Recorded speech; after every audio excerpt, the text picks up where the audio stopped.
will follow him. Follow him wherever he may go. And near him I always will be. For nothing can keep me away. He is my destiny.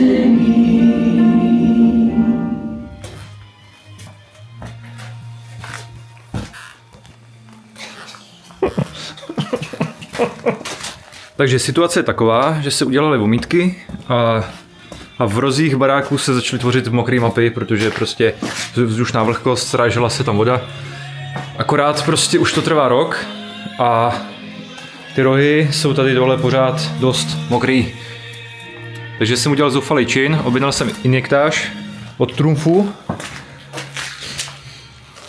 Tak jsem zvědavý, co to udělá. No. Já jsem injektáž nikdy nedělal. Každopádně, co jsem čet, teda, tak by se měly dělat vrty 4 centiáky od kraje zdiva, jakoby hluboko, aby byly. A 10 centiáků od sebe. Takže to vypadá na hodně děr. Plánuje udělat injektáž vlastně co nejdřív, abych mohl položit polystyreny a ta vlhkost se mi nedostala nad ty polystyreny. Ty polystyreny budou třeba v takovéhle výšce. Takovéhle výšce, 16 cm od základu.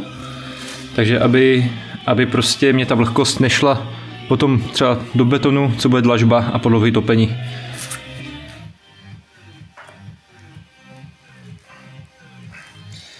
Je to jeblý. Je to prostě jeblý.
Došlo hladce. Už jenom 400 dalších takových. Tak se asi uvidíme zase za půl roku, ale...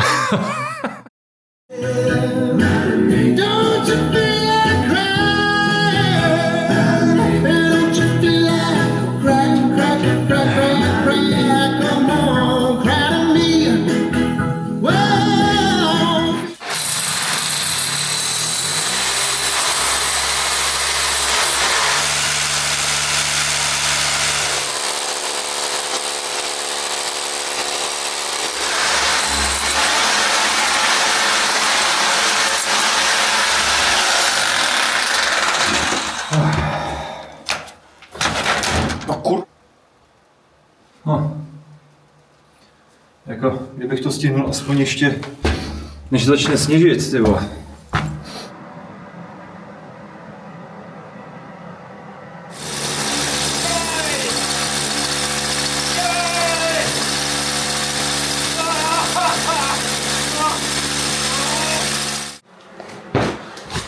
Koupil jsem si nový vrták, tak snad to půjde líp teďka.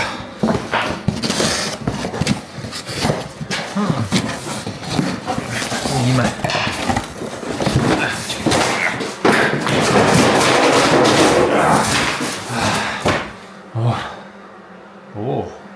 Ty vole, profi. Prej profi.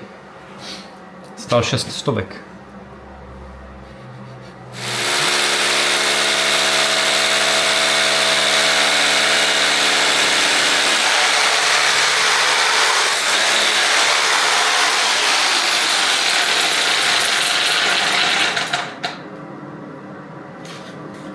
To je rozdíl jak hovado.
A tady druhý den. Přivezl jsem Petry. Každopádně, koukněte na tu kliku.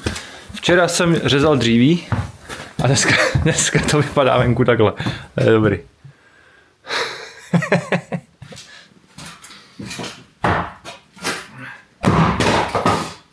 Ty vole.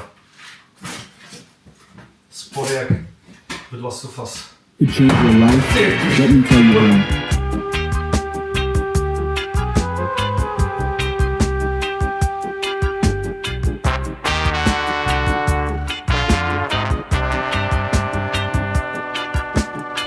Teďka už jenom zbývá naštípat nějaký špaličky malý na zátop a může se topit.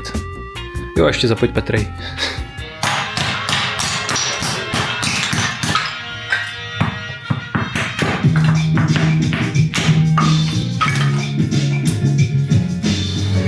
Každý záhyb tvůj hlas já znám. A kdyby náhle blesk tu si jel, srdce spálí na oheň, tak byl bych šťastný, že jsem lásku měl a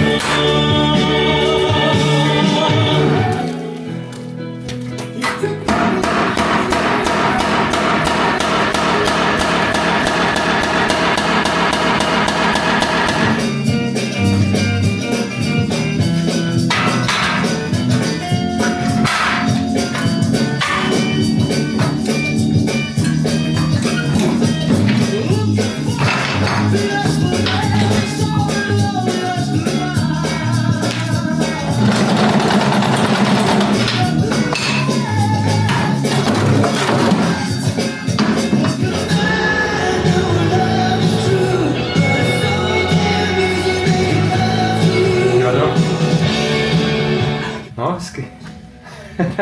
Ty vole, ale jako podařilo se. Přátelé.